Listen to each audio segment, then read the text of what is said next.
Je suis le seul à vous proposer un vrai changement pour le redressement de notre pays. Discret, voire raide, pendant la première partie du débat, François Fillon a décidé de jouer la carte de la présidentialité en invitant ses adversaires à plus de rigueur, notamment en matière d'économie. Monsieur Mélenchon et Monsieur Macron sont d'accord. On ne sait pas sur quoi. Et d'accord avec quoi sur des mots qui ne veulent rien dire. On parle de salaire décent. Il n'y a pas de chiffres. On ne sait pas comment on y arrive. Tout ça, ça n'est pas de la réalité. Finalement, très peu interpellé sur ses affaires, François Fillon a pu déployer ses axes de campagne en éludant rapidement ses zones d'ombre. J'ai pu commettre des erreurs. J'ai quelques défauts. Qui n'en a pas? Mais j'ai l'expérience.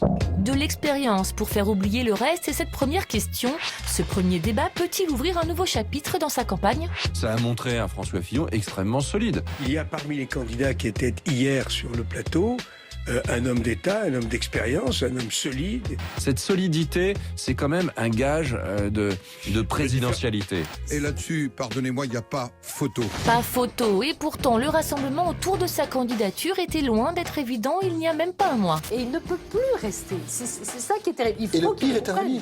Depuis, il y a eu le rassemblement au Trocadéro et ce premier débat télévisé. Alors, la campagne de François Fillon, c'est enfin maintenant?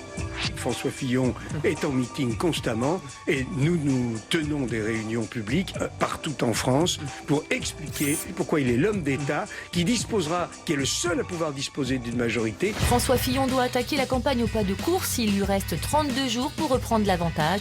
D'autant plus que Pénélope Fillon devrait être entendue par les juges le 28 mars prochain. Et cette question qui fâche, François Fillon peut-il rattraper son retard ?